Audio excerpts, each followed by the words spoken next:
The illusion of partnership. I stood at the base of the steps leading to the jet, the hum of the engines filling the air, the scent of burning fuel thick in my nostrils. The sun was setting behind the tarmac, casting long shadows, and yet all I could focus on was my wife. My own wife. Standing at the top of the stairs, arms crossed, gaze colder than I had ever seen it. "Only family is allowed," she said. The words didn't hit immediately. They hovered in the air for a moment, as if they needed time to process, to sink their claws into my chest. I laughed, not out of amusement, but out of sheer disbelief. "That's a joke, right?" She didn't flinch, didn't even blink, just tilted her head slightly, impatient. "You're not on the list. Only board members and family are invited to this trip." Board members. Family. I clenched my jaw. "And what exactly am I, Sophia?" She sighed, exasperated, like I was some clueless intern, not the man who built her empire with his own 2 hands. "Look, you knew this was a strategic business retreat. There's no point in making this personal. No point." I took a slow, deliberate step back, scanning the faces already seated inside. The company I built, the product I created, the team I personally trained. And yet, I was the outsider. "Understood," I said, my voice even. I refused to give her the satisfaction of seeing me react. I refused to let her think she had the power to break me. Her assistant stepped forward, already motioning to security, as if I were some nobody loitering on the runway. The sheer audacity of it almost made me laugh again. I took another step back, watching as the jet doors sealed shut, as the engines roared to life, as my wife, my supposed partner, took off without me.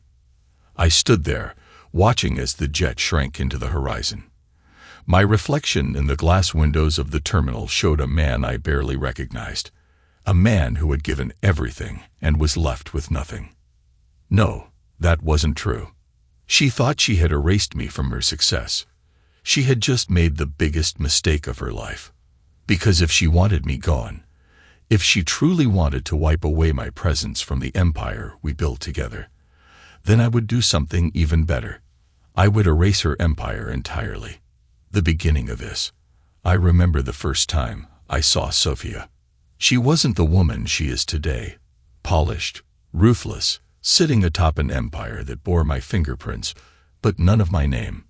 No, back then, she was scrappy, fighting tooth and nail to keep her failing tech startup from crashing into the abyss of forgotten ideas. I had heard about her before I met her.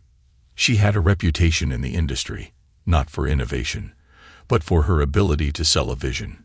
She could talk. Investors loved her because she had the confidence of someone who belonged in boardrooms, even if she didn't fully understand the technology she was pitching. And that's where she was struggling. Sophia had connections, she had influence, but she lacked the foundation. The raw, unshakable substance to back up the dreams she spun in investor meetings. And then there was me. A software engineer, but not just any engineer. I had something people had been chasing for years.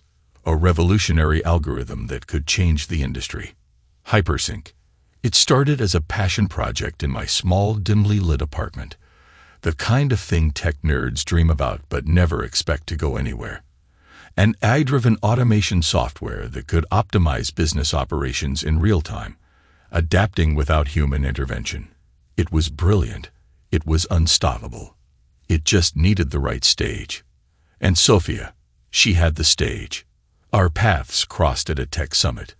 I had barely been able to scrape together enough money for a ticket, spending the last of my savings to be in a room filled with people who didn't even know my name. Meanwhile, she was there as a guest speaker, talking about innovation while her own company was circling the drain. She saw me before I even saw her. I was in the demo hall, showing a group of skeptical attendees what Hypersync could do on my laptop. The moment the screen displayed its seamless adaptability, data flows updating in real time, entire business infrastructures recalibrating with zero lag, I saw her watching me from across the room.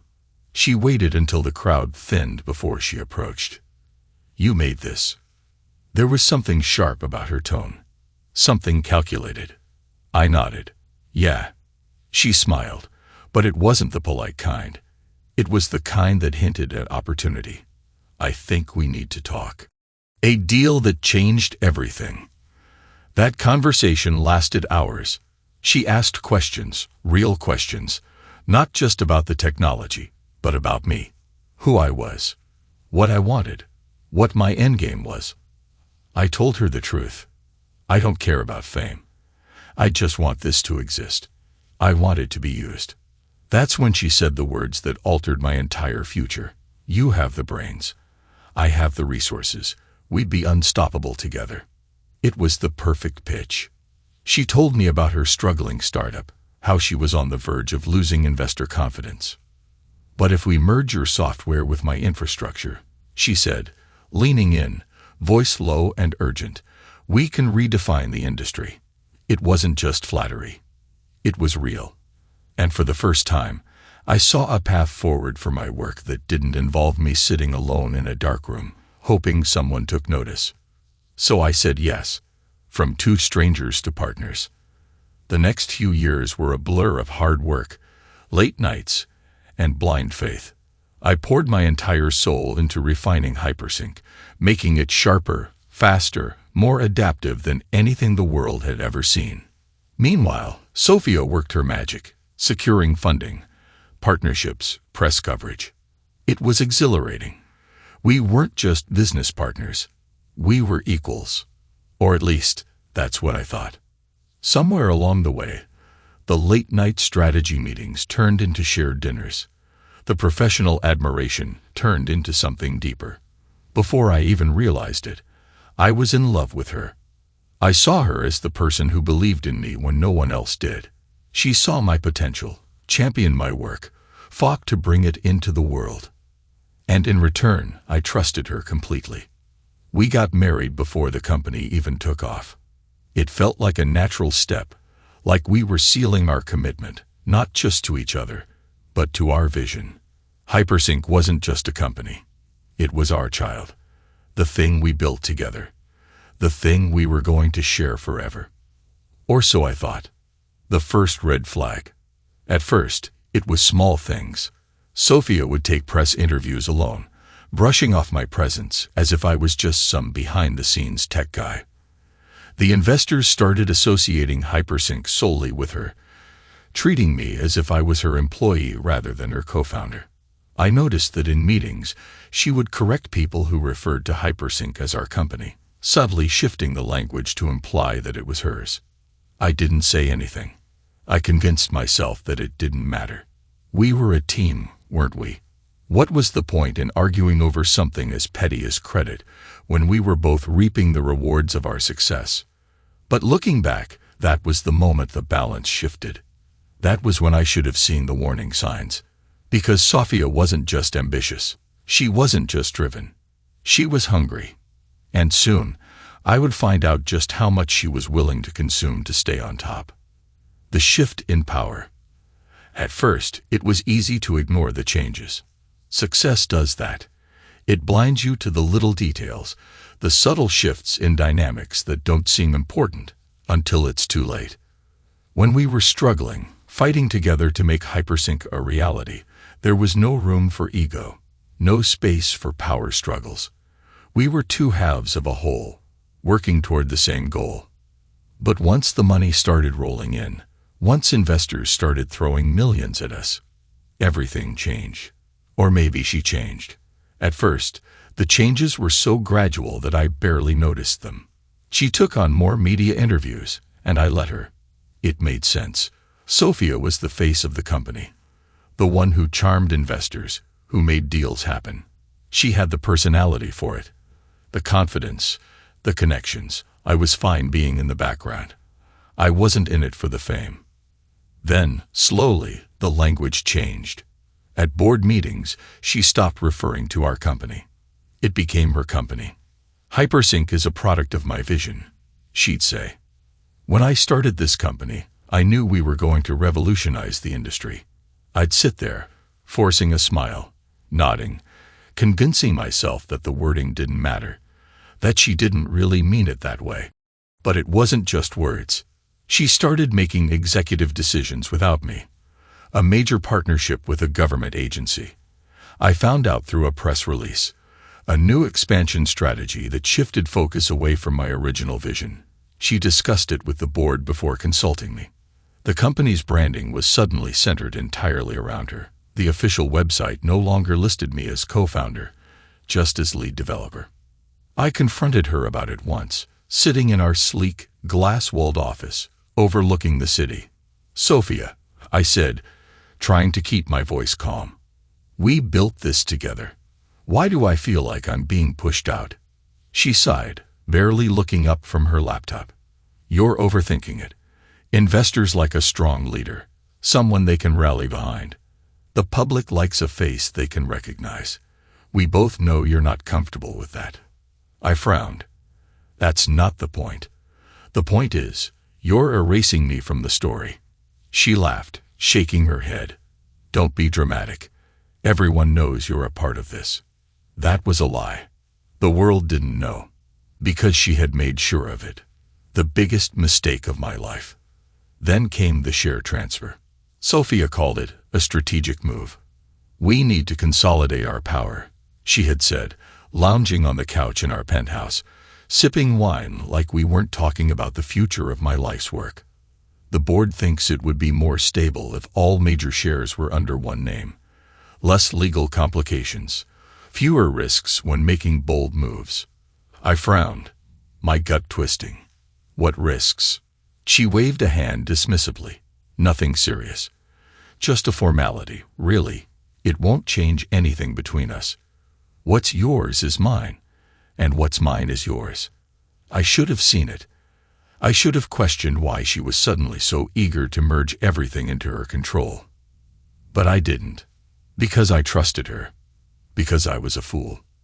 And so, I signed the documents. I signed away my stake in the company. My official ownership. My control. Sophia smiled as she kissed me on the cheek.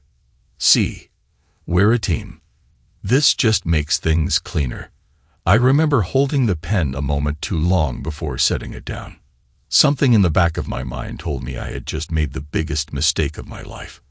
And I had. The unraveling. After that, everything spiraled faster than I could stop it. Sophia grew bolder. She started hosting exclusive executive meetings that I wasn't invited to. When I asked her about them, she shrugged. "It's just business strategy. You don't like boardroom politics anyway." The next week, I found out that my personal projects within the company were being reassigned to new leads. My teams were being told to report to her directly.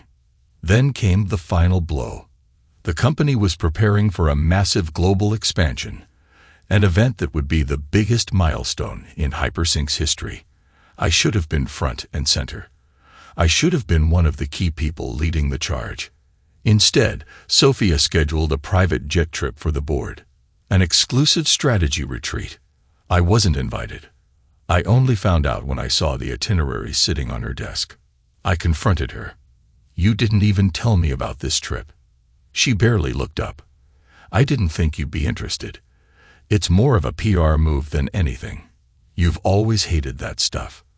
I stared at her, the realization settling like a weight in my chest. "I co-founded this company, Sophia." She sighed, clearly bored with my objections. "Yes, and you'll still be here when we get back." What's the big deal? The big deal was that she had made it perfectly clear where I stood. The big deal was that she had already decided I was expendable. I clenched my fists. "I gave up everything for this company. For you." Finally, she looked up, but there was no regret in her eyes. No hesitation. Just a cool, detached confidence. "And it's appreciated," she said. "But things evolve. You can't take this personally." The beginning of my revenge. That was the moment it all crystallized. The moment I stopped fooling myself. She wasn't my partner anymore. She wasn't my wife. She was my enemy. And soon, she would realize just how much damage I could do. The betrayal in the sky. The moment I stepped onto the tarmac, I felt it.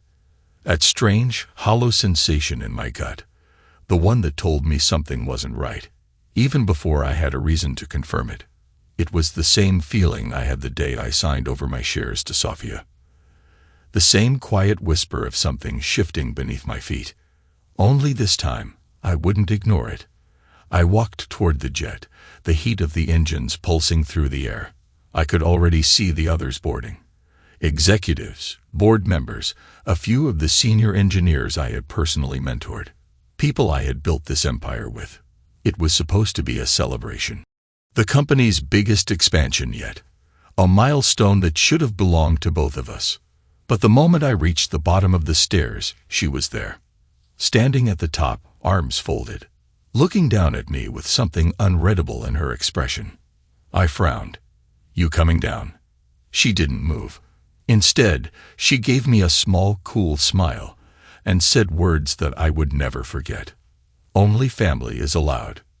It took a second to register, a second too long. I let out a short laugh, because surely this was a joke. What? But she didn't laugh with me. She didn't even blink. "You're not on the list," she said, her voice even. "It's a private retreat, strictly for board members and family." Something in my chest turned to ice. The company I built. The product I created.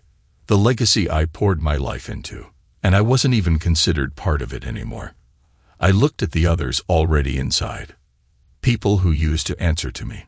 Who once called me their mentor, their leader. Some of them wouldn't even meet my eyes. And I knew then. They had known about this. They had all known.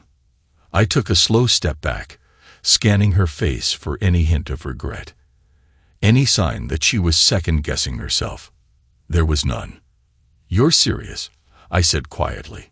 She sighed. "This isn't personal. The board just thought it would be best if we moved forward with a more streamlined leadership structure." A more streamlined leadership structure.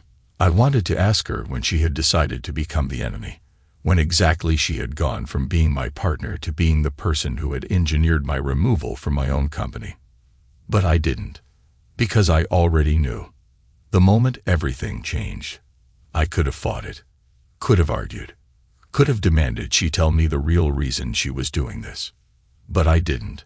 Because in that moment, standing at the base of that jet, feeling the heat of the sun on my face, hearing the distant hum of engines ready to take off without me, I saw the bigger picture. This wasn't just a business trip. It was a statement. A declaration.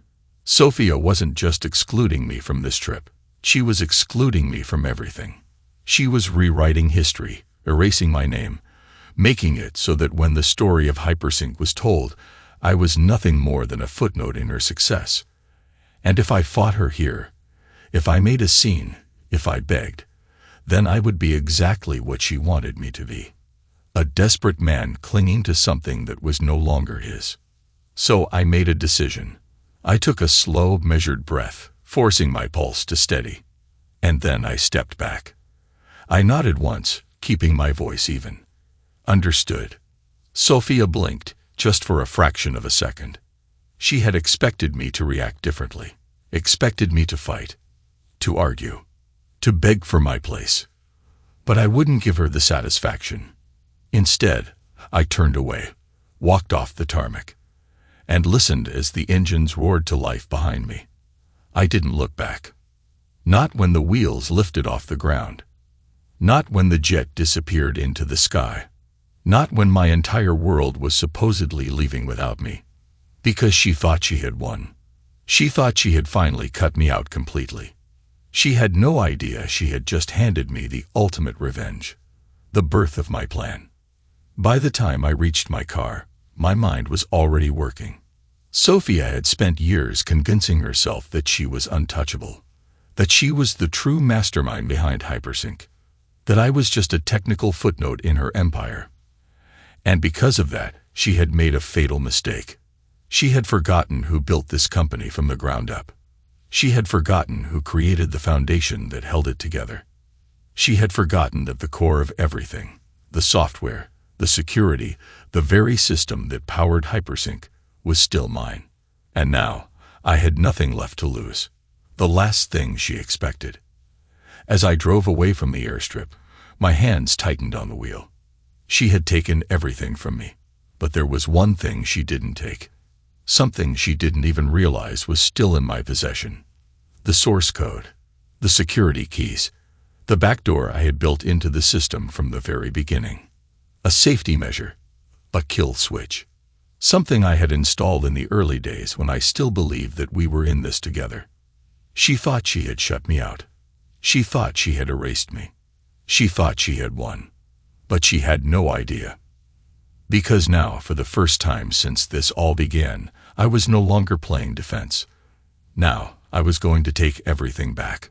Not just my company. Not just my legacy. I was going to erase her empire. Brick by brick. Line by line. Until there was nothing left but ashes. The first strike. I didn't go home that night. There was no point. The penthouse we had bought together, when Hypersync's valuation hit its first billion, felt more like a museum now. A carefully curated display of her success, where my presence had been reduced to little more than an afterthought. No, I needed to be somewhere else. Somewhere quiet. Where I could think. Where I could plan. So I drove to the one place that still felt undeniably mine. The private development server I had rented out years ago, when Hypersync was still an idea. A dream I had coded into existence, line by line. No one knew about it. Not Sophia. Not the board. Not even the engineers who worked under me. This was my failsafe. And tonight, it would become the beginning of her downfall. The code no one knew existed. Hypersync wasn't just another tech company. It was an ecosystem. A self-sustaining automation network that powered everything from high-frequency trading firms to global supply chains. It was designed to be impenetrable, its security layers tighter than any government system. But there was one flaw. A flaw I had built in from the very beginning. Back when Sophia and I were still partners, when I still believed in us, I had written a private failsafe into the source code, not as an act of paranoia, but as a safety measure, a way to reclaim control if anything ever went wrong. It was buried deep, hidden beneath layers of encrypted pathways, masked as an unassuming, rarely accessed subroutine. To anyone else, it looked like a dormant function, a harmless fragment of forgotten code. But to me, it was a kill switch. The first move. I logged in. The familiarity of the interface, the blinking cursor, the silent hum of a system waiting for input, it all felt like stepping into my true home. She thought she had locked me out of my own empire. But she was wrong. With a few keystrokes, I accessed the master framework. I took my time.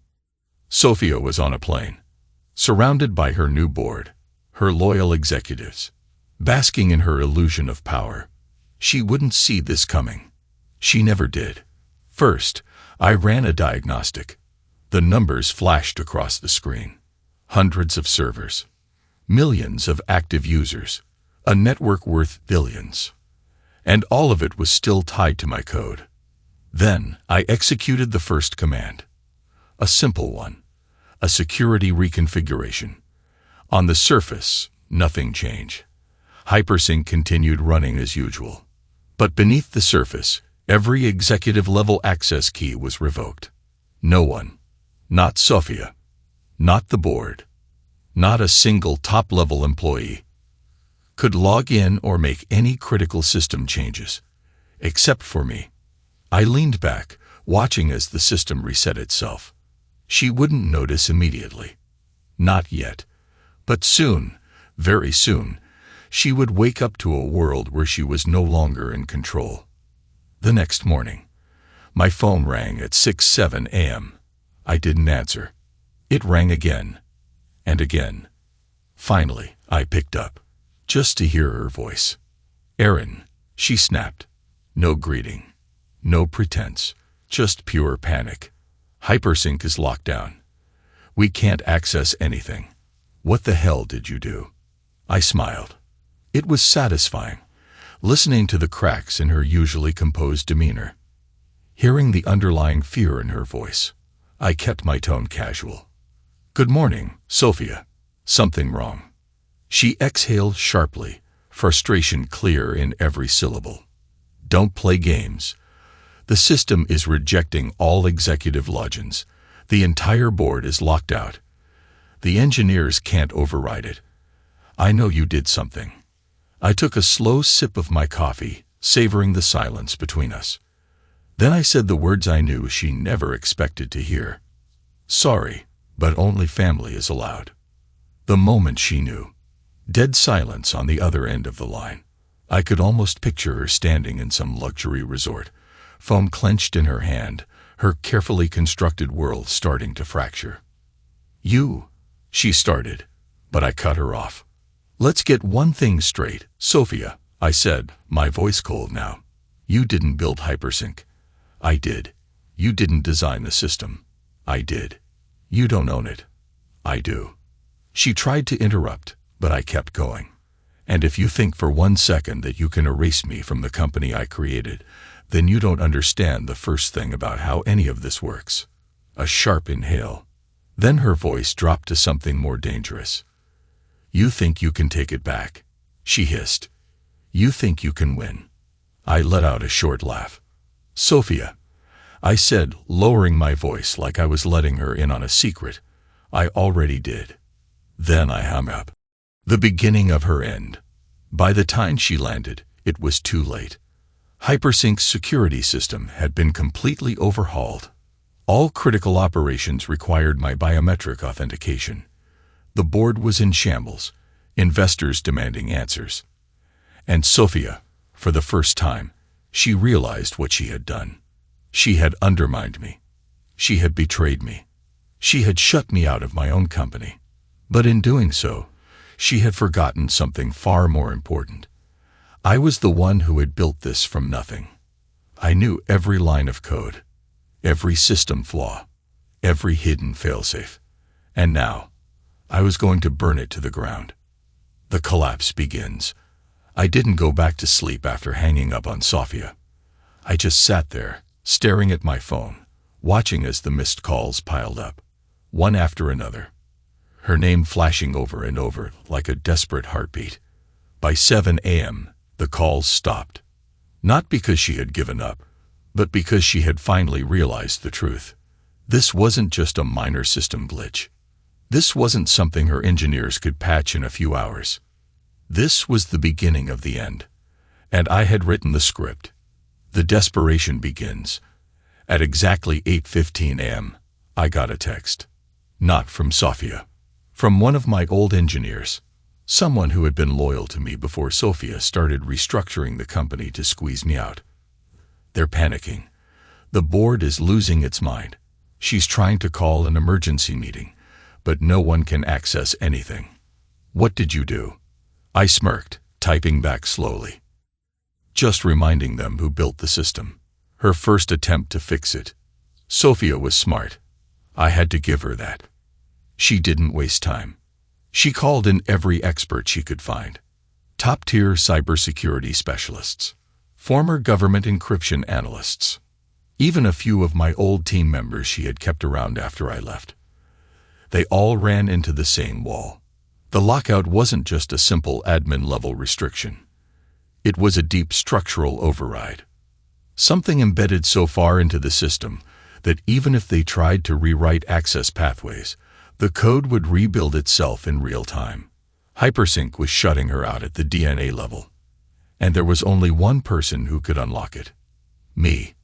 The first call from the board. By 10 a.m., my phone rang again. Not Sophia this time. One of the board members. I let it ring twice before answering. "Aaron," the voice on the other end said, strained but carefully measured. "We seem to have encountered a technical issue. I assume you're aware of it." I leaned back in my chair, letting the silence stretch for a moment before answering. "I might be." A pause. Then a shift in tone. Less businesslike, more frustrated. "What the hell are you playing at? The entire company is on lockdown. We're bleeding millions by the second." I glanced at my laptop screen, where the live feed of Hypersync's stock price was already plummeting. I could almost hear the panic in their voices from here. "You'll have to be more specific," I said, feigning confusion. "Are you asking for my professional expertise or just yelling for the sake of it?" More silence. Then a reluctant exhale. "We need your help." There it was, the first crack in their arrogance. I tapped my fingers against the desk, considering my next words carefully. "You need my help," I repeated. Funny, because just last week, Sophia made it very clear that I was no longer a part of Hypersync. "You were never removed," the board member said quickly. "That was a misunderstanding. We save it." I cut in, my voice dropping. "You locked me out of my own creation. You let her erase my name, strip my influence, humiliate me. And now that everything is falling apart, you want my help." The silence stretched long this time. I could feel his discomfort, his anger, his helplessness. Then, finally, "What do you want?" I smiled. "Nothing." Then I hung up. Sophia's breaking point. By noon, she finally cracked. She didn't call. She showed up at my door. I wasn't surprised. Sophia wasn't the type to beg over the phone. She needed to be in control, needed to stand in front of someone and make them see her authority. Except this time, she didn't have any. I opened the door to find her standing there in a sharp designer suit, looking impeccable as always. But there was something different in her eyes. For the first time since this war started, she looked afraid. I leaned against the doorframe, arms crossed. "To what do I owe the pleasure?" She exhaled sharply, her jaw tightening. "Let me in." I didn't move. "No." Her eyes flared. "Aaron, I don't have time for games." I smiled. "Neither do I." She hesitated, then forced herself to take a breath, calming her tone.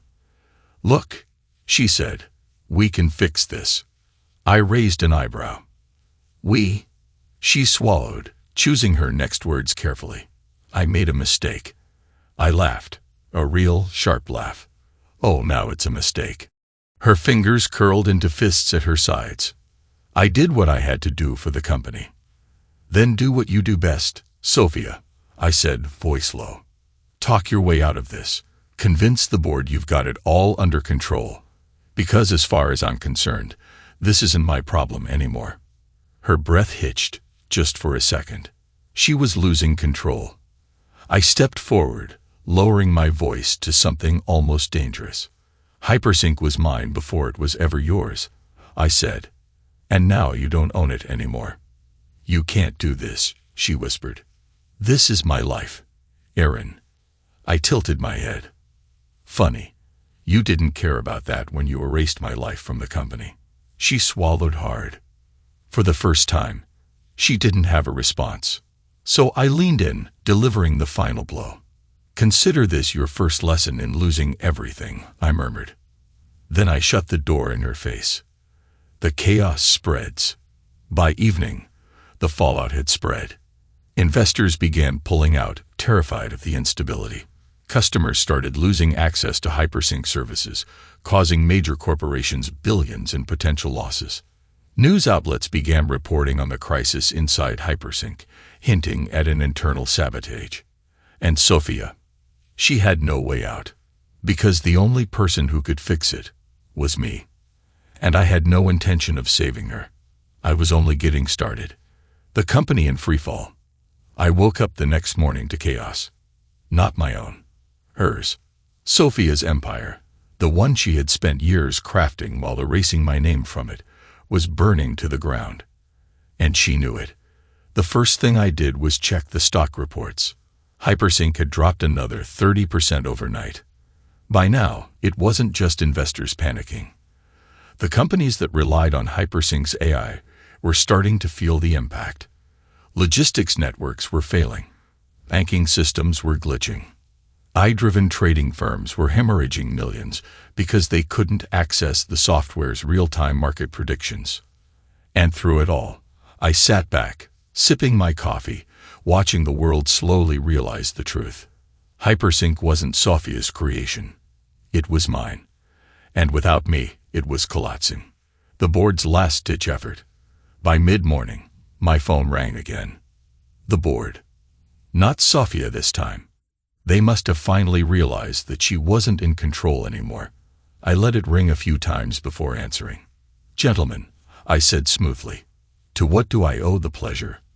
"We need to talk," came the clipped response. "This has gone on long enough." I smiled. "Has it?" "You're going to kill the company," another voice snapped. "Do you have any idea how many billions are at stake? We can negotiate. But this—" I cut him off. "Funny. No one cared about my stake when you all let Sophia push me out. So why should I care now?" Silence.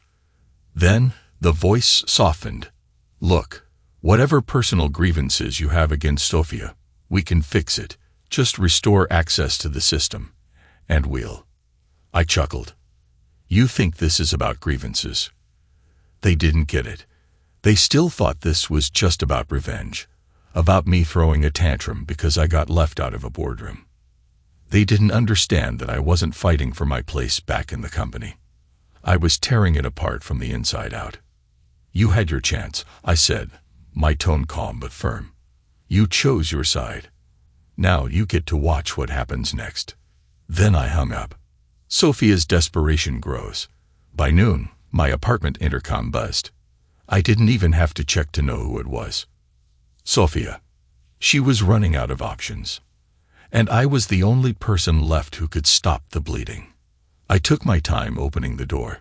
Let her stew in her own panic for a few extra seconds.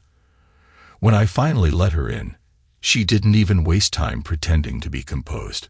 Her usual confidence, the steel-spined, ice-veined presence she carried in boardrooms, was gone. Her hair was slightly out of place. Her breathing was too sharp. And her eyes. They weren't angry. They weren't even furious. They were scared. "We need to fix this," she said immediately, stepping into my apartment like she still had authority over me. I leaned against the counter, arms crossed. "Fix what?" She exhaled sharply, dragging a hand through her hair. "Hypersync. The system. Whatever you did, you need to undo it." "Why would I do that?" Her jaw clenched. "Because the entire company is falling apart. This is bigger than just you and me, Erin. If you keep this up, Hypersync will be finished." I gave her a slow, measured look.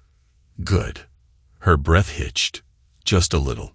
Enough for me to see the moment it truly hit her. I wasn't bluffing. I wasn't waiting for a deal, a payout, or an apology. I was watching her empire collapse, and enjoying every second of it. The reality of her situation. "You don't understand," she said, trying to recalculate, trying to find the right leverage to regain control. "This is going to cost you too. Your name is still tied to Hypersync. Your reputation." "My reputation?" I interrupted, laughing. "You mean the one you spent years burying?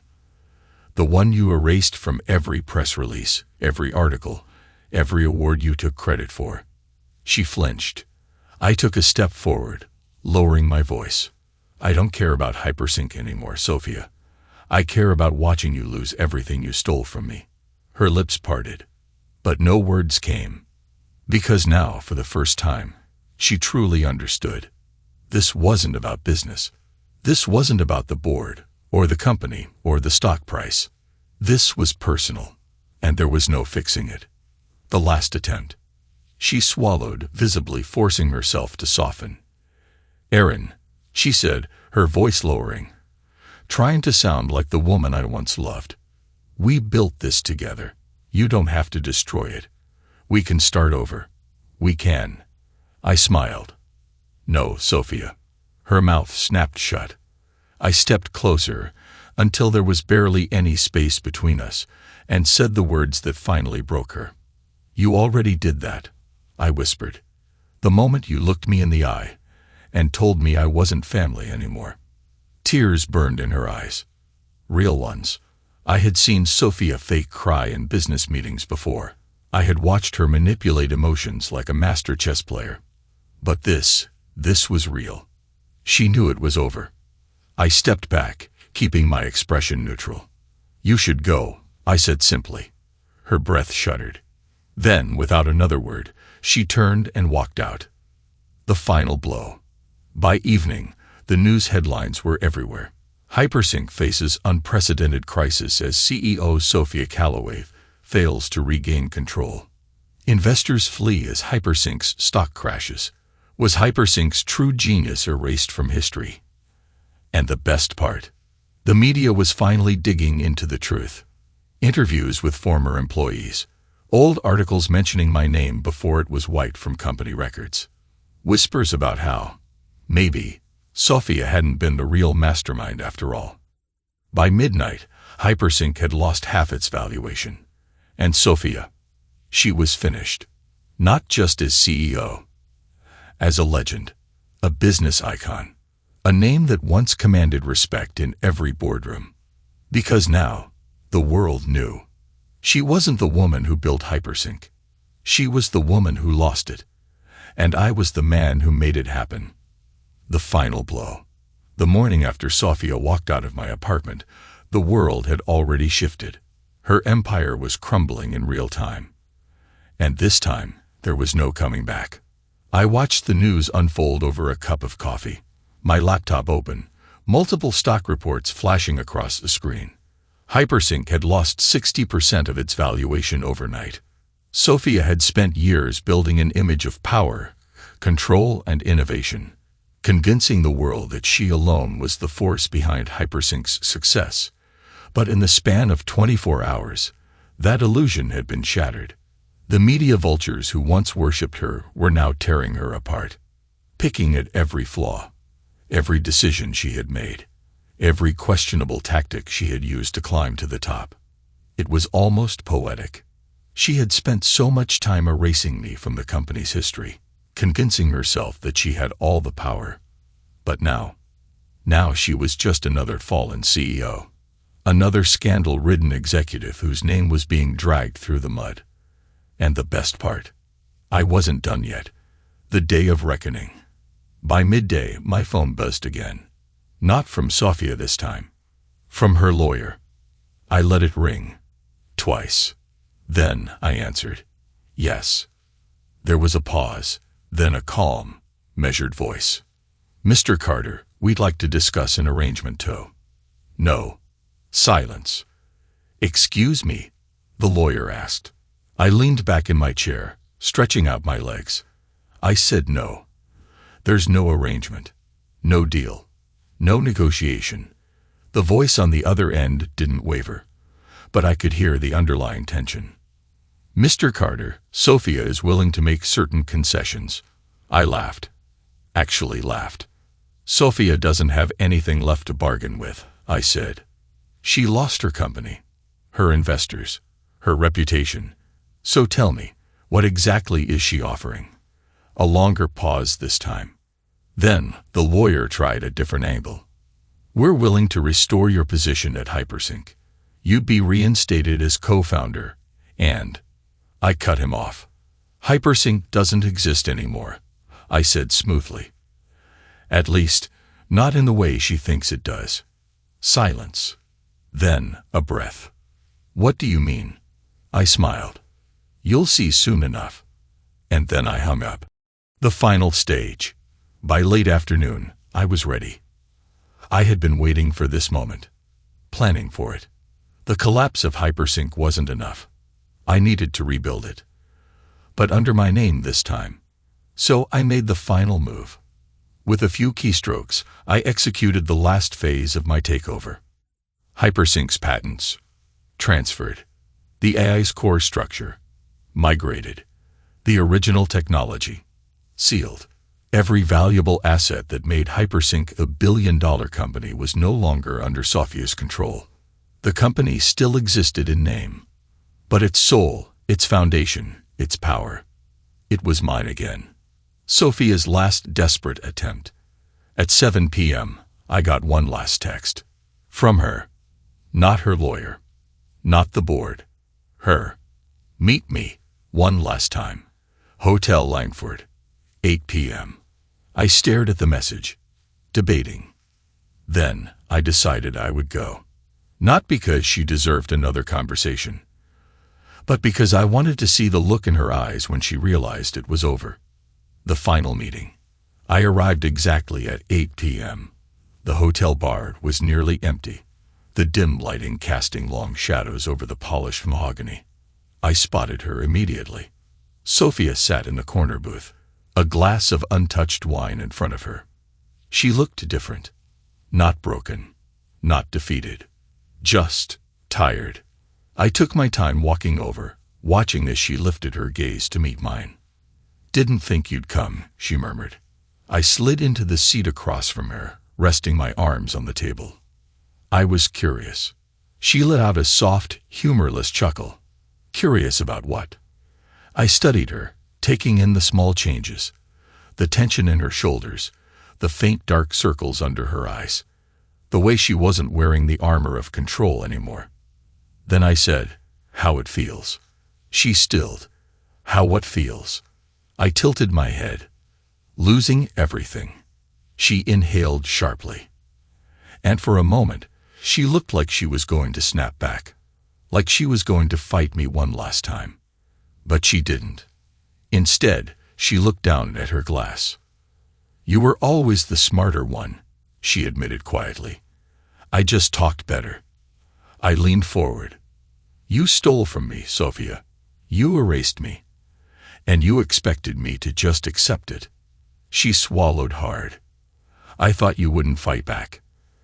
I gave her a slow, humorless smile.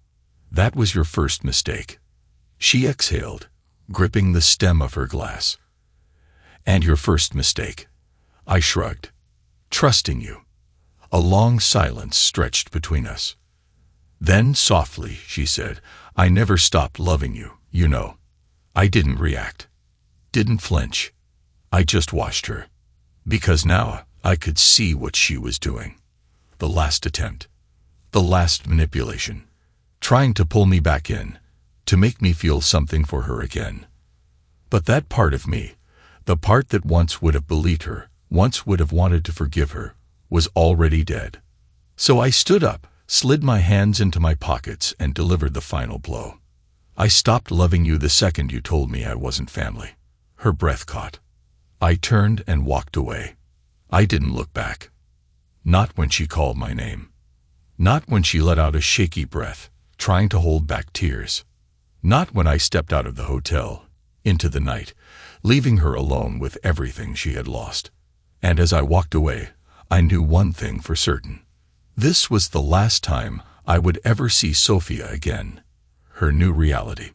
Sophia didn't reach out again after that night. Not a call. Not a text. Nothing. I wasn't surprised. Because what was left to say? She had spent years crafting her own mythology, convincing the world that she was the mastermind behind Hypersync, the one who had built it from the ground up. And for a while, the world had believed her.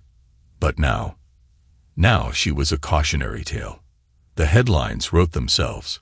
The morning after our final meeting, the news had already devoured her whole. From CEO to scandal, the fall of Sophia Calloway. Hypersync implodes. Was it built on lies? Once a tech icon, now a pariah. Sophia Calloway's stunning downfall. The press had been brutal, relentless. Every interview she had given, every moment she had taken credit for my work, every deal she had made while pushing me further into the background. It was all under the microscope now. Former employees came forward. Investors publicly distanced themselves. Even her most loyal supporters started walking away, realizing that aligning with her was a sinking ship. And the final blow. Hypersync's board of directors had voted her out. She was officially removed as CEO. A public statement had been released, filled with corporate doublespeak. But the message was clear. Sophia Calloway was no longer the face of the company. She wasn't anything anymore. The consequences she never saw coming. For the first time in years, she was nobody. No more corporate events. No more keynote speeches. No more front-page headlines celebrating her success. Just radio silence. I heard through a mutual contact that she had been trying to sell her remaining shares, desperate to salvage whatever money she could. But with the company in freefall, her stock was practically worthless. She had lost everything. And I had taken it all away from her. My own empire rises, but while she was fading into obscurity, I was doing the opposite. 2 weeks after her removal, I announced something new. Not a company revival, a rebirth. SyncForge, a new AI-driven platform. Sharper, faster, smarter than anything Hypersync had ever been. And the best part, it wasn't just me. I had spent the past few weeks reaching out to every loyal team member Sophia had discarded. The developers, the engineers, the real minds behind the software, the people she had undervalued and overlooked. And they had all come back to me. Not for money, not for status, for revenge. The ultimate payback. When SyncForge launched, it was an immediate success. Investors who had pulled out of Hypersync came to me first. Tech publications that had once praised Sophia were now writing about me. The same reporters who had celebrated her rise were now calling me the true genius behind it all. And Sophia, she was watching it happen. I knew she was. She wouldn't be able to help herself, because this wasn't just a personal betrayal for her. This was her greatest fear coming true. She had spent years making sure the world only knew her name. Now, the world was forgetting her entirely. Her last desperate call. Then, one night, my phone rang. For a second, I almost ignored it. Then, I saw the name. Sophia. I stared at it, debating. Then, slowly, I answered. She didn't say anything at first. I could hear her breathing. Slow, measured, like she was forcing herself to keep it together. Finally, she spoke. "Aaron," she said, voice thinner than I'd ever heard it before. I leaned back in my chair. "Sophia." There was a long silence. Then, barely above a whisper, "I need help." I didn't react. Didn't let my voice shift. Didn't let her hear the satisfaction I felt deep in my bones. I had been waiting for this. She had spent so long acting like she was untouchable, like she was the goddess of the tech world, the woman who had everything. Now she was begging me. I took my time, letting the silence stretch before I finally spoke. "Sorry, Sophia." I let out a slow exhale. "Only family is allowed." Then I hung up, and just like that, I ended it for good. Thanks to everyone who took the time to listen to today's stories. If you enjoyed it, please consider liking and subscribing if you haven't already. Feel free to share your thoughts on the events in the comments below. Take care.